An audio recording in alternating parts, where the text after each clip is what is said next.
아멘. 하나님께 영광의 박수 올려드리겠습니다.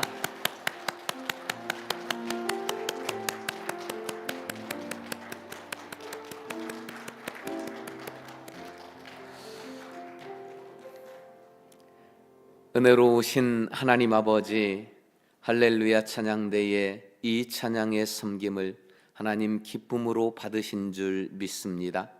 카리스 찬양단의 찬양도 하나님께서 다 보고 계시고 받으시는 줄 믿사오니 저들의 인생과 앞길 미래를 복되게 인도하여 주시옵소서.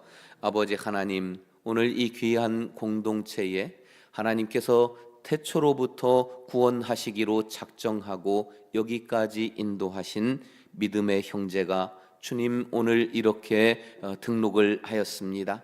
하나님께서 저 가정에 임하시고 온 가족을 복내려 주시옵시며 함께 아름다운 성민 공동체를 이루어 하나님 은혜 가운데 살아가고 하나님을 찬양하고 하나님이 주시는 복을 누리기에 합당한 우리 믿음의 가족으로 인도하여 주시옵소서. 가장 탁월한 선택이고 판단이 오늘 주님께 이 믿음의 공동체에 등록한 것임을 기쁨으로 여기며 긍지로 여기며 자랑하며 살 수 있도록 주님 함께하여 주시옵소서. 이제 하나님의 말씀을 받기 원합니다. 우리에게 성령이여 말씀으로 임하여 주시고 말씀의 능력을 덧입혀 주시옵소서. 예수님의 이름으로 기도드립니다. 아멘. 할렐루야. 날씨가 추워졌는데요, 더욱 건강에 좀 유의하시기 바랍니다. 오늘 우리의 이 본문의 배경이 되는 장소는 여리고라 하는 곳입니다. 여리고는 땅이 기름진 곳이었어요. 그리고 그곳에는 무화과 나무 그리고 종려나무가 풍성한 지역이기도 합니다. 특히 이 무화과 나무는 오늘 말씀에도 돌무화과 나무가 등장하는데 이 무화과는 1년에 4번 정도 수확을 하게 되는데요, 첫 번째 맺는 이 열매는 크기나 모양이나 당도나 이런 것이 상품성이 좀 떨어지는 거예요. 그래서 이것을 첫 번째 무화과 열매는 팔 수가 없습니다. 그래서 사람들에게 공짜로 누구든지 따먹을 수도 있고, 또 어떤 사람은 이후에 이제 이것이 상품성이 있는 무화과로 바꿀 수 있는 그 농법이 이제는 개발이 된 거예요. 오늘 성경 속에 있는 이 시기가 그 농법을 알고 있는 시기였어요. 어떻게 하냐면, 첫 번째 이 상품성이 없어서 버릴 수밖에 없는 이 무화과에 일일이 열매마다 바늘로 찌르고 올리브유를 거기다가 한 방울 떨어뜨리면 이 열매가 갑자기 좋아지는, 또 당도라든가 이런 것이 있어서 상품성 있는 열매로 바뀌게 됩니다. 근데 그만한 인력이 안 되는 거예요. 근데 이 시기가 어떤 시기냐? 멀리 나갔었던 목동들이 여리고 성내로 다 들어오는 시기입니다. 그래서 이 목자 주인들과 고용된 목동들이 결산을 하고 또 새롭게 계약을 하고 그러는 기간이에요. 그래서 잠시 많은 목동들이 여리고로 들어오는데 이 목동들이 다 가난한 사람들이거든요. 그리고 잠시 동안 머물렀다가 다시 주인과 얘기가 잘 되면은 양들을 이끌고 멀리 나갑니다. 그러면은 몇 주에서 몇 달 동안 있다가 다시 또 들어오게 되거든요. 이 시기가 지금 예수님이 여리고를 지나는 시기인데, 이때 돌무화과 나무에 사람이 올라가서 바늘로 찌르고 올리브유를 발라서 상품성 있는 무화과로 하려는데 사람이 없었는데 갑자기 목동들이 막 들어오잖아요. 이 목동들도 할 일이 없고 가난한데 아르바이트 할 수 있는 일거리가 생긴 거예요. 그래서 목동들이 대부분 무화과 나무에 올라가서 그 열매를 품질이 좋은 열매로 바꾸는, 여기에 싼 값에 고용이 돼서 좋고, 실컷 그 무화과도 따먹을 수 있어서 좋고, 주인은 상품성 있는 걸로 바꾸니까 돈 벌어서 좋고, 이런 상황입니다. 삭개오가 이때에 어떻게 합니까? 나무에 올라간 것이 전혀 생뚱맞은 건 아니에요. 예수님이 지나가시니까 앞으로 달려가서 예수님을 보기 위해서 돌무화과나무에 올라가니 이는 예수께서 그리로 지나가시게 됨이로라. 예수님이 길로 지나가시고 많은 사람들이 예수님을 둘렀어요. 삭개오는 키가 작아서 볼 수 없는데 보고 싶은 겁니다. 그래서 생뚱맞게 혼자만 나무에 올라간 건 아니고 목동들이 주변에 있는 나무에 올라가서 그 작업을 하고 있어서 자기도 목동 중 한 사람으로 변장해서 사람들이 몰라보게 하려고 나무에 올라가서 예수님을 보았던 거예요. 근데 예수님이 삭개오를 바라보게 되시지요. 오늘은 예수님이 그 삭개오를 먼저 보시고 눈이 마주치지요.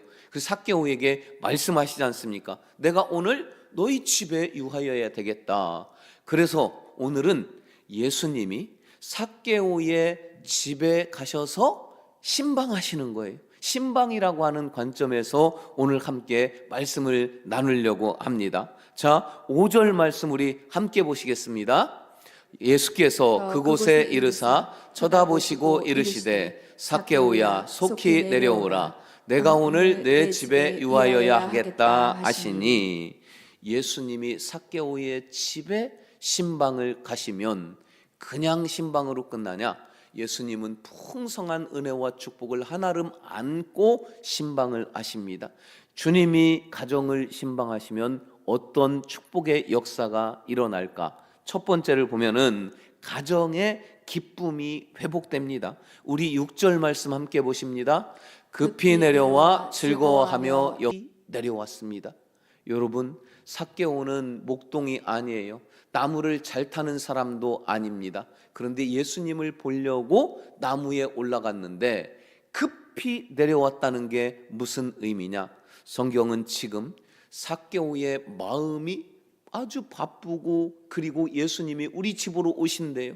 그래서 삭개오의 기쁨이 충만해서 잠시도 머물 수 없는 상태라는 것을 지금 성경은 우리에게 말씀하시는 거예요. 나무에서 급히 내려오다가 잘 타지도 못하는 사람인데 떨어지면 낙상하면 다칠 것이 뻔해요. 근데도 나무에서 급히 내려왔고 즐거워하며 예수님을 집으로 모십니다. 이 유대인의 손님을 맞이하는 것은 굉장히 독특한 이런 문화가 있는데요. 좀 창세기로 거슬러 올라가면은 이 하나님께서 아직 띄우지 마시고요. 하나님께서 이 소돔과 고모라를 심판하기로 결심을 하십니다. 그리고 3명의 천사를 보내주셔요.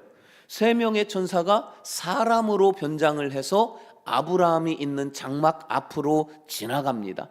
이때 아브라함이 그 장막 앞에 앉아 있다가 이 세 사람을 보고는 급하게 뛰어가서 그냥 지나가지 말라고, 제발 우리 집에 와서 좀 대접을 받고 가라고 그들을 자기 집으로 모시고 들어갑니다. 창세기 18장 3절과 4절을 보시면 이르되 내 주여 내가 주께 은혜를 입었사오면 원하건대 종을 떠나 그냥 지나가지 마시옵고 물을 조금 가져오게 하사 당신들의 발을 씻으시고 나무 아래서 쉬소서.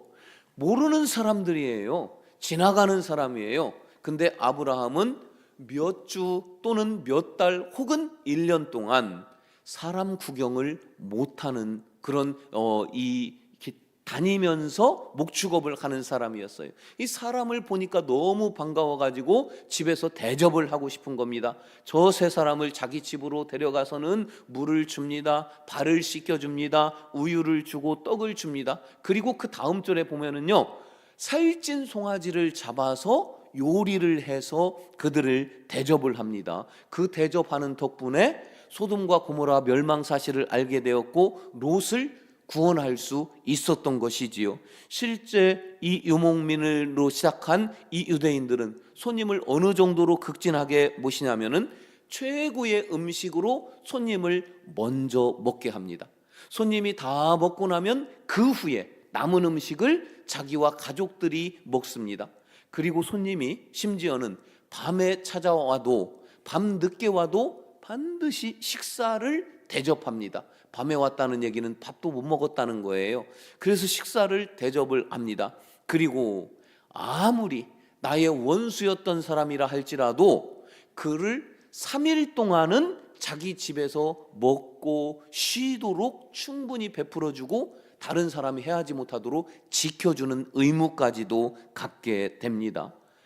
그래서 원수가 만약에 우리 집에 오면 3일 동안은 잘 대접하고 4일째 되는 날 아침에 그를 죽이든지 원수 갚을 수 있어요. 그 정도로 손님에 대한 예의, 대접을 극진하게 하는 것이지요. 우리 문화도 손님을 참 잘 대접하는 문화가 있는데 요즘은 그 문화가 사라진 것 같아서 안타깝습니다. 자, 마태복음 25장에 보면요, 예수님이 다시 재림하실 때에 이쪽 저쪽으로 한 무리를 모아놓고 한쪽은 칭찬하시고 한쪽은 심판하신다고 그래요. 그때 예수님이 뭐라고 칭찬하시냐? 마태복음 25장 35, 6절을 보니까요, 내가 줄일 때에 너희가 먹을 것을 주었고 목마를 때에 마시게 하였고 나그네 되었을 때에 영접하였고 헐벗을 때에 옷을 입혔고 병들었을 때에 돌보았고 옥에 갇혔을 때에 와서 너희가 나를 돌보았느니라 그럽니다. 근데 저들은 말해요. 아닌데요? 우리 그런 적 없는데요? 우리가 언제 그랬어요? 그러거든요. 그때 예수님이 40절에서 뭐라고 말씀하시냐? 함께 읽으십니다. 내가 진실로 너희에게 이르노니 너희가 여기 내 형제 중에 지극히 작은 자 하나에게 한 것이 곧 내게 한 것이니라. 지극히 작은 한 사람에게 한 것이 나에게 한 것이니까 너희를 칭찬한다, 이렇게 말씀하셔요. 그래서 이 유대인들은 왜 그렇게 손님을 극진히 대접하느냐? 유목민이라고 하는 문화적인 배경도 있지만 종교적인 이 배경이 더 큽니다. 하나님께서 헐벗은 사람, 연약한 나그네로 우리 집에 보내신 천사다, 천사일지도 모른다, 그 생각 때문에 나그네나 손님을 대접하기를 이렇게 극진히 했던 겁니다. 삭개오가 그런 마음으로 예수님을 극진히 모실 생각에 예수님이 우리 집에 오신다니까, 신방하신다니까 너무 기뻐서 그 기쁨으로 예수님을 모시고 대접한 겁니다. 성도의 집에 주님이 가시는 것, 이게 신방이에요. 이 예수님의 신방을 맞이한 가정마다 엄청난 축복의 역사들이 일어납니다. 베드로의 집에 예수님이 신방하셨어요. 열병으로 누워있던 베드로의 장모가 병 낫는 기쁨의 역사가 일어납니다. 회당장 야이로의 집에 예수님이 신방하셨어요. 그의 딸이 죽었어요. 근데 예수님의 신방으로 다시 살아나는 역사가 일어납니다.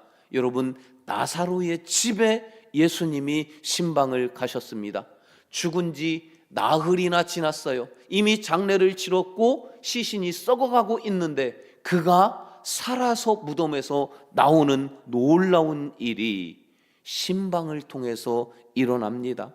주님이 신방하시면 질병이 치료됩니다. 슬픔과 아픔과 근심과 걱정, 공허함으로, 외로움으로 가득 차 있었던 그 가정에 큰 기쁨과 감사와 즐거움으로 대신 채워지는 놀라운 역사가 일어납니다. 주님의 신방이 여러분 가정마다 이루어지기를 축원합니다. 주님이 신방하시면 두 번째로는 베푸는 인생으로 바뀌게 됩니다. 우리 8절 말씀 함께 보십니다. 삭개오가 서서 주께 여짜오되 주여 보시옵소서, 내 소유의 절반을 가난한 자들에게 주겠사오며 만일 누구의 것을 속여 빼앗은 일이 있으면 네 갑절이나 갚겠나이다. 예수님이 삭개오의 집에 가셨어요. 삭개오의 마음의 변화가 일어납니다. 감동이 생깁니다. 그가 예수님께 대뜸 말합니다. 예수님, 제가요 재산 절반을 가난한 사람들에게 다 나누어 주겠습니다. 지금까지 삭개오는 모으는 인생이었어요. 근데 이제부터는 베푸는 인생, 풀어주는 인생으로 바뀌게 된다는 겁니다. 또 한 가지가 뭡니까? 그러면 나머지 절반은 가난한 자들 나눠주고 나머지 절반은 누구에게 내가 빼앗은 것, 착취한 것이 있으면 4배로 갚아주겠대요. 이 4배가 무엇을 의미할까요? 레위기 6장 4절과 5절 함께 보십니다. 그 훔친 것이나 착취한 것이나 맡은 것이나 잃은 물건을 주운 것이나 그 거짓 맹세와 모든 물건을 돌려보내되 곧 그 본래 물건의 5분의 1을 더하여 돌려보낼 것이니. 보십시오. 착취한 것이 있으면 다시 줄 때는 5분의 1을 더하여 갚으라고 말씀하시죠. 율법은 그렇게 말씀하셔요. 착취한 것이 있으면 20%를 더해서 10,000원을 빼앗았냐? 그러면 12,000원으로 갚으라. 이게 율법입니다. 그런데 삭개오는 몇 프로예요? 4배면은 400%입니다. 착취했는데 나는 그것을 400%로 갚겠습니다. 여러분, 율법을 뛰어넘는 베푸는 인생으로 바뀌었다는 거예요. 그동안은 모으고, 그동안은 빼앗고, 그동안은 착취했어요. 근데 그 모든 재산을 절반은 가난한 사람 나누어주고 절반은 착취한 거에 400% 율법보다 훨씬 더한 양심으로 내가 베풀겠다, 이 말입니다. 신방을 통해서 변화된 인생은 율법을 지키기에 급급한 인생이 아니에요. 율법을 뛰어넘어서 지키려고 노력할 필요도 없습니다. 이미 율법보다 월등한 그런 인생으로 바뀌어진다는 것입니다. 우리가 그러면은 의문점이 생길 수 있어요. 삭개오가 여리고에서 제일 큰 부자였습니다. 절반은 가난한 자에게 나눠주고 절반은 착취한 것을 4배로 갚아주고 나면 삭개오의 재산은 순식간에 가난한 사람이 되지 않겠습니까? 그런데 성경은 이렇게 말씀하셔요. 누가복음 6장 38절 함께 보십니다. 주라, 그리하면 너희에게 줄 것이니 곧 후히 되어 누르고 흔들어 넘치도록 하여 너희에게 안겨주리라. 너희가 헤아리는 그 헤아림으로 너희도 헤아림을 도로 받을 것이니라. 아멘. 삭개오는 다 나누어주고 섬기고 베푸는 인생으로 바뀌었어요. 그가 가난해질까요? 아닙니다. 하나님은 네가 사람들을 헤아리는 그 헤아림으로 나도 너를 헤아려서 너에게 도로 안겨주겠다. 너는 베풀라, 마음껏 섬겨라, 마음껏 나눠라. 그것을 너에게 도로 하나님이 주시겠다. 삭개오는 이 이후에 어떻게 된지는 모릅니다. 그러나 저는 확신합니다. 여전히 여리고에서 가장 부자가 누구냐? 그는 삭개오일 것이에요. 하나님의 말씀대로 됐을 것입니다. 여러분, 주님이 가정을 방문하시면, 신방하시면 우리는 변하여 베풀고 나누고 섬기는 인생이 됩니다. 아무것도 없는데 어떻게 베풀어요? 베풀고 나누고 섬긴다는 말씀은 곧 그 이전에 하나님께서 우리의 삶을 부유하고 넉넉하고 기름지고 윤택하고 풍성케 복 내려 주신다는 것을 전제하고 있습니다. 하나님의 축복이 여러분 가운데, 가정 가운데 임하시고 그것을 나누고 섬기고 마음껏 베풀며 살아가는 여러분과 가정이 되기를 주의 이름으로 축원합니다. 세 번째로, 주님이 우리 가정 신방하시면 가문의 구원이 확장됩니다. 우리 9절 말씀도 함께 보십니다. 예수께서 이르시되 오늘 구원이 이 집에 이르렀으니 이 사람도 아브라함의 자손이미로다. 아멘. 예수님이 삭개오의 집에 방문하실 때 사람들의 반응은 어떤 줄 아십니까? 7절에 사람들이 이렇게 반응합니다. 뭇 사람이 보고 수군거려 이르되 저가 죄인의 집에 유하러 들어갔도다. 죄인의 집에 유하러 들어갔더라. 사람들은 예수님을 욕하고 비방하고 수군댑니다. 삭개오도 욕하고 비방하고 수군대고 죄인이라 하며 손가락질하며 외면했습니다. 그러나 그 삭개오의 집에 진정 구원을 예수님이 선포하십니다. 9절 말씀 다시 한번 띄워주실까요?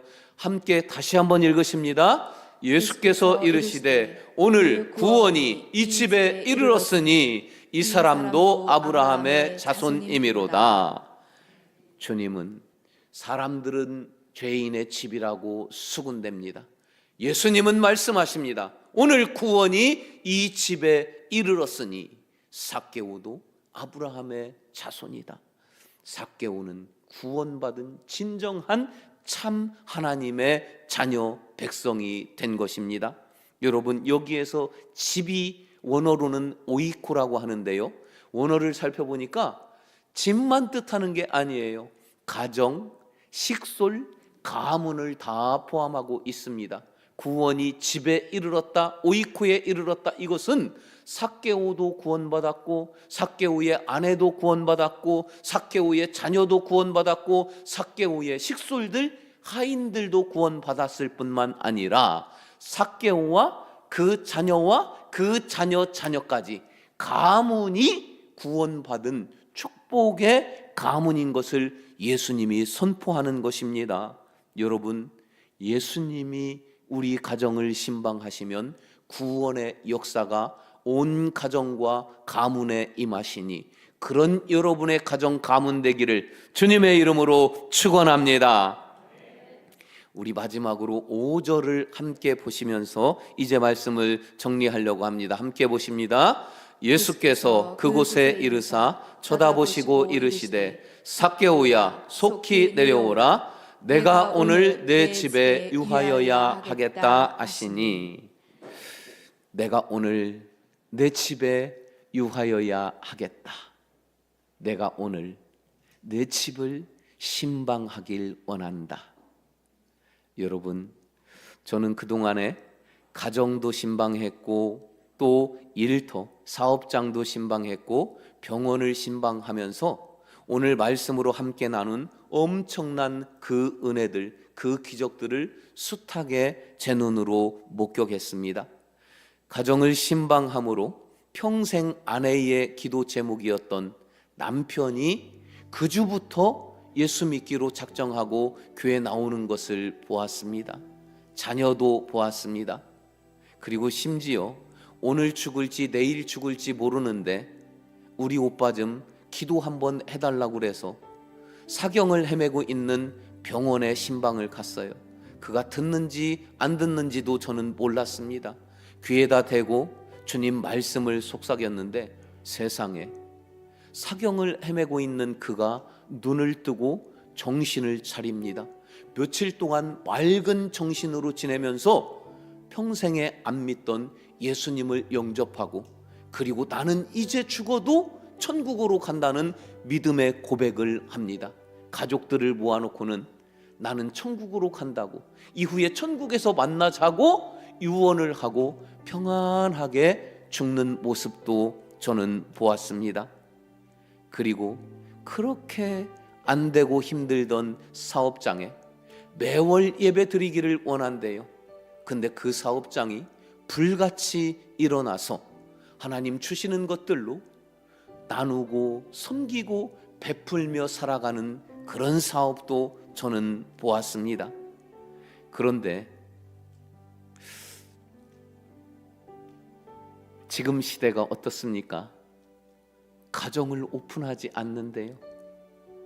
그래서 부모님도 웬만하면 택배로 보내고 김치 가지고 집에 오지 말래요.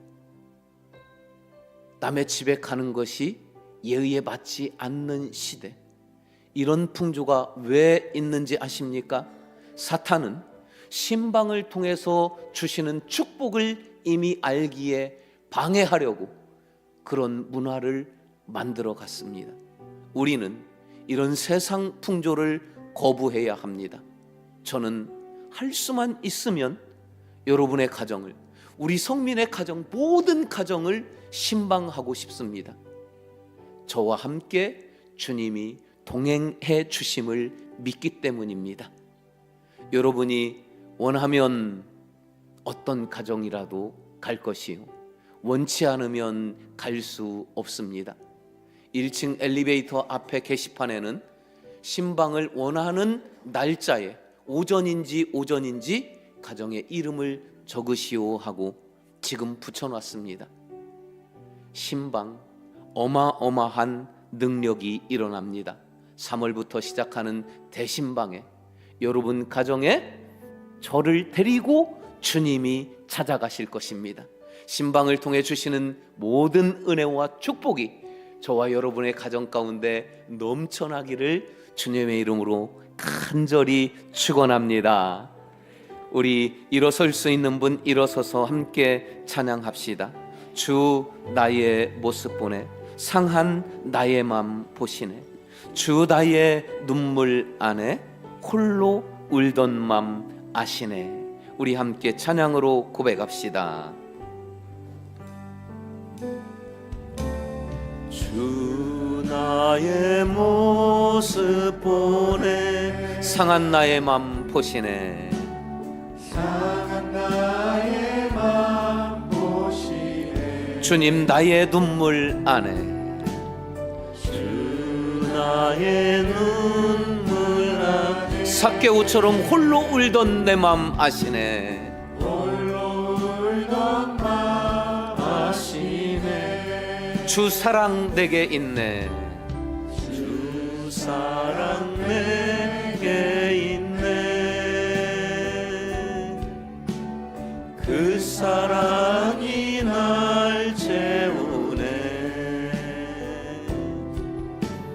주네 내게 있네.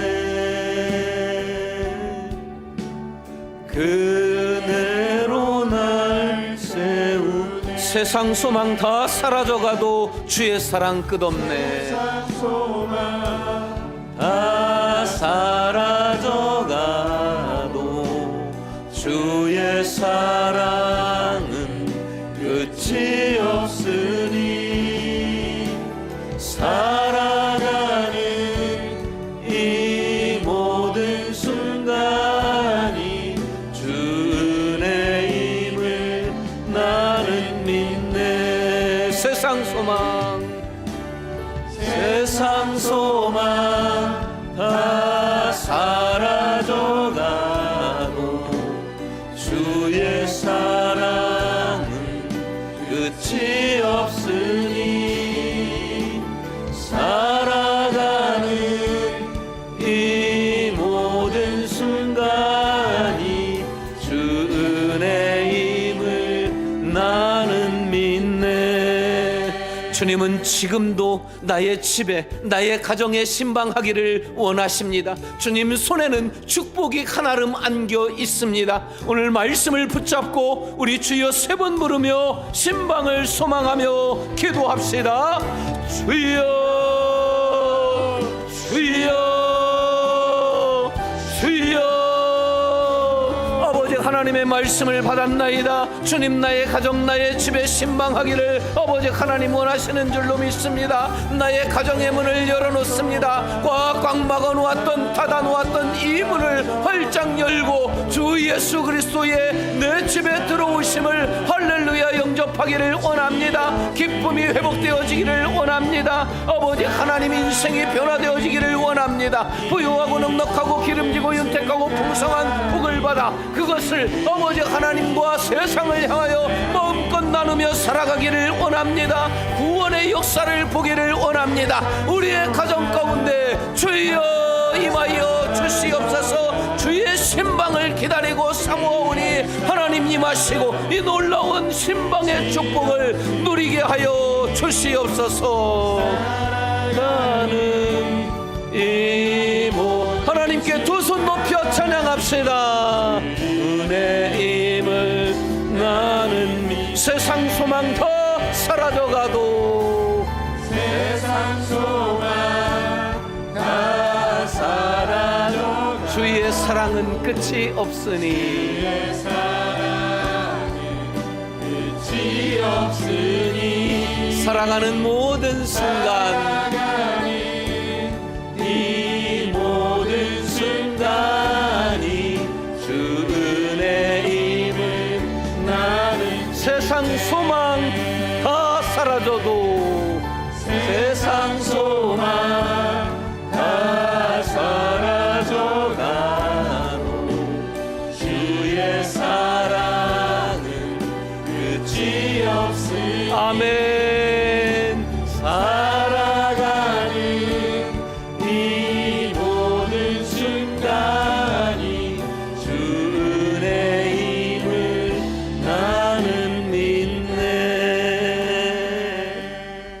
아버지 하나님, 꼭꼭 닫아놓았던 우리 가정의 문을 주님을 향하여 활짝 열기 원합니다.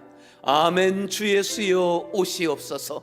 주님 손에 한 알음 가지고 오시는 그 신방을 맞이하여 우리의 가정이 기쁨으로 가득 채워지게 하옵시며 하나님 주시는 복을 함께 섬기며 나누며 베풀며 살아가는 우리의 가족으로 변화되게 하여 주시옵시며 가문이 믿음과 은혜와 축복의 가문 되게 하여 주시옵소서. 지금은 우리 구주 예수 그리스도의 은혜와 하나님 아버지의 영원하신 사랑하심과 성령의 감화 감동 인도 역사하여 주심이 문을 활짝 열고 주님의 신방을 기다리며 소망하며 그 신방의 역사를 믿음으로 기다리는 이곳에 있는 모든 주의 백성들 머리머리 위에 이들의 가정과 자녀와 가문 위에 지금부터 영원토록 함께 하시기를 간절히 축원하옵나이다. 아멘.